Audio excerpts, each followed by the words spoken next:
समझा रखा है, मन समझा रखा है सर कि हमारा जीवन ऐसी पूरा हो जाए तो बच्चे को भविष्य बन जाएगा। ठीक है, हमारे बच्चे छोटे छोटे कल्पना चावला की किताब पढ़ते हैं, मैंने बचपन में पाठ पढ़ा है। मैं तीसरी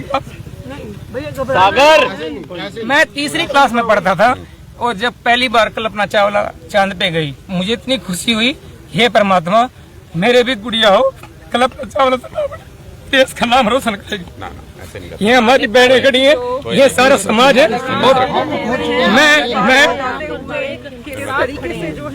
मैं एक शेरदिल इंसान हूँ, मुझे एक बार पर्वत भी गिर जाए तो मैं हिलने वाला नहीं हूँ। ऐसा मेरे बाप ने मुझे पैदा किया। नहीं, कोई नहीं, बच्चे यहाँ नाम रोशन करेंगे, आपका चिंता मत करो, आप बिल्कुल फिक्र मत करो।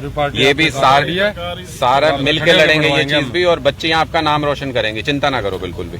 ठीक है, तो सभी से, अपने देश की अपनी माता बहनों से दुआ करता हूँ कि अच्छे काम करो, परमात्मा हमारा साथ देगा, हमारा ये भविष्य है, ये हमारा बिल्कुल बिल्कुल करेंगे। ठीक है, अनुराग जी आज पहुंचे हैं, आप क्या कुछ कहेंगे किस तरीके से पूरा? देखिए, मैंने कल भी ये बात कही थी, मुझे शर्म आती है ये सोच करके कि एक मुख्यमंत्री हैं प्रदेश के, क्या कमी है उनको, उनका प्रशासन पूरा उनके उंगली के इशारे पे चलता है। उनका हेलीकॉप्टर वहां उतरना था, कोई जरूरत नहीं थी यहाँ पे किसी ढाबे को तोड़ने की, सिर्फ इस अहंकार में कि जहां जहां पे हम जाएं वहां पर सोने की सड़कें बन जाएं, शीशे के महल बन जाएं, जहां हम जाएं वहां हमको झुग्गी नजर नहीं आनी चाहिए, कोई ढाबा नजर नहीं आना चाहिए। गरीबों से नफरत करते हैं ये लोग, इसी बात से शर्मसार हैं हम लोग। कुछ इनकी सुविधाओं के लिए नहीं दे पाए। ये बता रहे हैं 2013 से यहाँ पे रोजी रोटी चला रहे हैं अपनी, छोटे छोटे बच्चे, आप देखिए खुद यहाँ पे, ये बच्चे किसी तरीके से इनका गुजारा हो जाता, क्या जाता मुख्यमंत्री साहब का।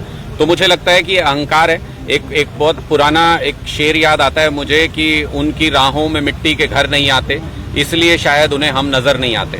मतलब अगर किसी की कोई छोटी झुग्गी है, कोई किसी का छोटा ढाबा है, तो आपको उनके अंदर इंसान नजर ही नहीं आएंगे। मुझे लगता है ये बहुत शर्मसार करने वाली घटना है। प्रशासन को तुरंत सहयोग करके इनका ये ढाबा वापस बनाना चाहिए, इसी जगह बनाना चाहिए।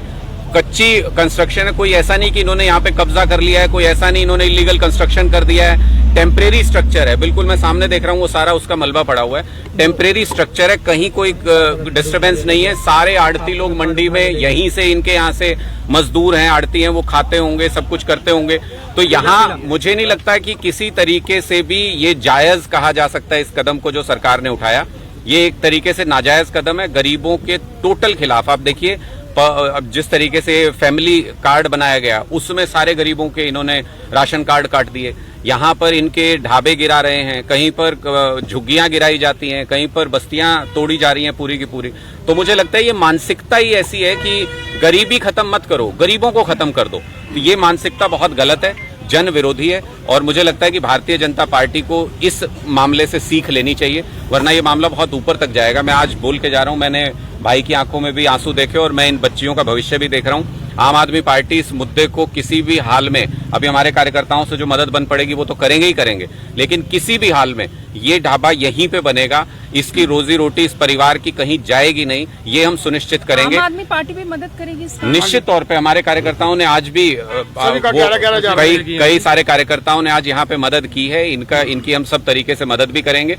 और सबसे बड़ा सवाल ये है कि जो सरकार करेगी, प्रशासन खुद आके करेगा, उनको यहाँ पे इनका ये ढाबा दोबारा बनाना पड़ेगा। ये सिर्फ और सिर्फ एक ढाबे की या सिर्फ और सिर्फ कुछ पैसे की लड़ाई नहीं है, ये मानवता की लड़ाई है कि आप इंसान को इंसान समझेंगे कि नहीं समझेंगे, आप गरीब को जो उनका सम्मान हो सकता है वो देंगे कि नहीं देंगे। ये देखिए यहाँ पे ये देखिए, सरकार ने बना के दिया हमें, प्रधानमंत्री की योजना है। प्रधानमंत्री की योजना में ये अपना काम चला रहे हैं, छोटे छोटा रोजगार चला रहे हैं, और उस योजना का जो मतलब प्रधानमंत्री जी की योजना से आप इनको पैसे दीजिए, इनका रोजगार चलवाइए, और उसके बाद मुख्यमंत्री जी का अहंकार इसको तोड़ देगा। तो मुझे लगता है कि ऊपर से नीचे तक अगर आप भारतीय जनता पार्टी को देखें, ना उनको सरकारी कार्यक्रमों से कोई मतलब है, ना उनको सही गलत से कोई मतलब है। वो अपने हुक्म की सरकार चलाना चाहते हैं, जो कि सबसे शर्मनाक इस पूरे वाकये में यही है कि अगर आप सत्ता पर बैठे हुए हैं, सत्ता के शीर्ष पर बैठे हुए हैं, तो नीचे बैठे हुए इंसान को इंसान समझना चाहिए। अमित शाह आ रहे हैं 14 तारीख को करनाल के अंदर, गोहाना में भी रैली थी, आ नहीं पाए थे।